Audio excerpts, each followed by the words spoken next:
Welcome back to Night City, everyone. So we are playing Cyberpunk on PlayStation 5 with the next-gen upgrade, and yes, update 1.5, which adds a ton of really cool stuff.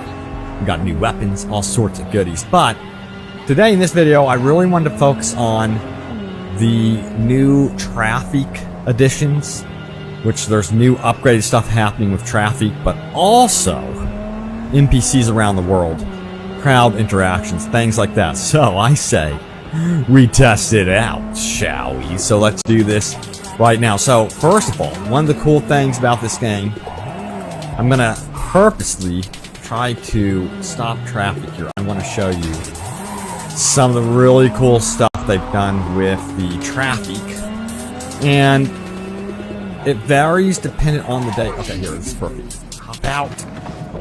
So watch.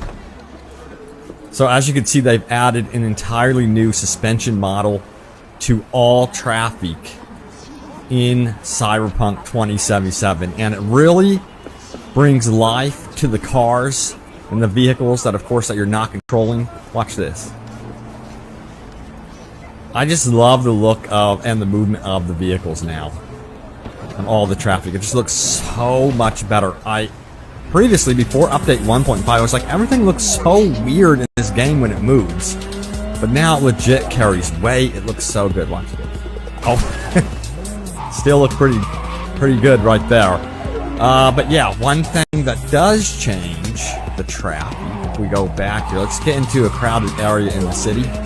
I love this city. The city is just, in my opinion, one of the best open worlds made today. Like, it's becoming something special. They added some really cool new dynamic events as well, with police chasing gang members. They still need to flesh out the police system, don't get me wrong, but alright, let's go. Let's see if we can find a really crowded area. I think it's kind of over this way. Let's keep going, shall we? Because we're going to change the day and night cycle and see what actually happens here to the density of everything. This is going to be like a live test.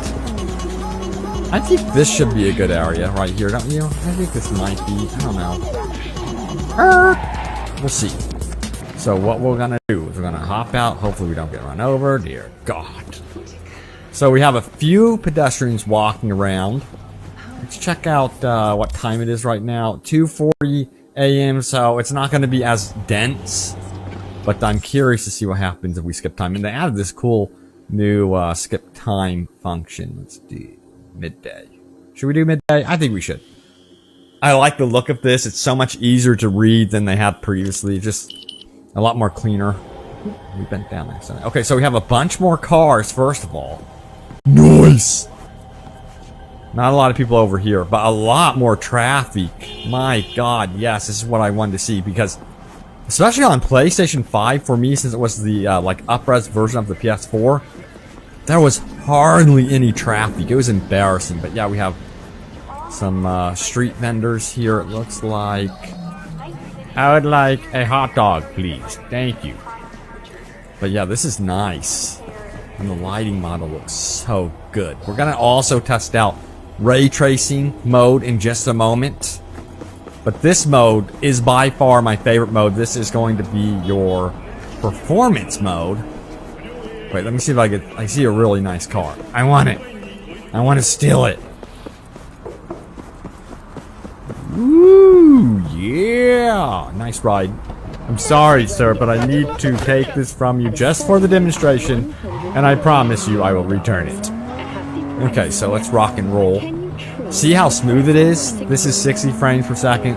Performance mode. It's not really hyper-focused on fidelity, but we can focus on fidelity here in just a moment and do the ray tracing 30 frames per second mode. So I'm going to switch to that here right now, shall we? Now, this is also available on the Xbox Series X as well, and of course you're going to get ray tracing on PC, dependent on if your PC can run it, but let's try it. Now you can see the frame rate has taken a hit pretty significant hits. Again, like once you go 60 frames, I just can't go back. And because the frame rate is roughly 30 frames per second, it definitely feels like I'm underwater now. That's how I describe it. And it's interesting, on my TV screen it translates a little bit differently than what's seen in the video sometimes. It's very sluggish. I personally don't think this is running at a solid 30 frames per second. This is one area that I think they need to further optimize. I really hope they optimize the ray tracing mode. But overall, you know, they've done a great job with the performance mode, and it just looks really sharp. But man, I would love to see them stabilize the frame rate even further on this mode. It really feels sluggish. Like it feels like I'm driving a boat all of a sudden. Looks great when you're holding still, but anyway. Let's keep going. I'm going to switch it back to the performance mode. Nice. Now, that feels so much better. So much more responsive. Now, the cool thing about this update, since I am on the PlayStation 5, is they have dual sense additions as well, with vibrations and functionality, and also some of the sound comes through the speaker on the actual controller. I love that. So when you get a message, you hear it pop up. When certain objectives complete, you hear the little dinging noise through your controller. So that is something that is really, really cool. I love that they have done that.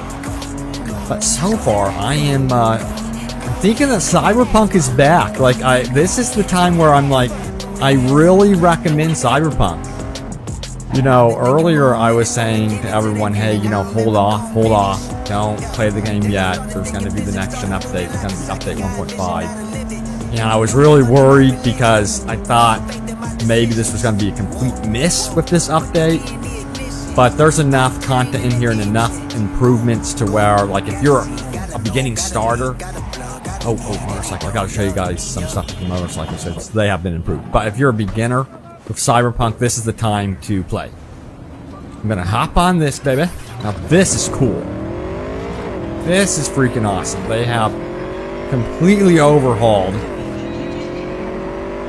my god, the controls for the motorcycles. It feels like, how do I describe it? Kind of like, I don't know if you've played the Lost and the Damned, the GTA 4 expansion. Those are some of the best motorcycle controls in my opinion. It kind of feels like that with some of the bikes, but the cool thing is, each vehicle, each bike is different from one another. You're not going to get the same feeling between all the vehicles. That's so important to have personality between each ride, you know? It can't be similar. Now, this is cool. I have to change it to nighttime to show you this. It'll be worth it, I promise. So we're going to skip time. We're going to go to 10 p.m. at nighttime. And bloop. Whoa, a nuke went off. What in the world? Oh my god, it's foggy. Whoa. Dude, yeah, I had heard they added some more persistent weather effects. This reminds me of Blade Runner. This is freaking awesome. You know, usually you only got this stuff with the PC mods. Dude, this looks good. Okay, I like this. Okay, so I wanted to show you guys this. Bloop, check that out. We have the wheel rings, if I could say that 3 times fast, but they can be lit up. You can turn them on. Oh my god, this looks freaking amazing with the fog. Dude, that just screams Blade Runner. Alright, now it's being lifted. That is so good. I've heard that there's also sandstorms that roll in as well. I haven't really experienced that yet. I have seen the rain. I think it looks pretty good, but I also think they could improve it even further.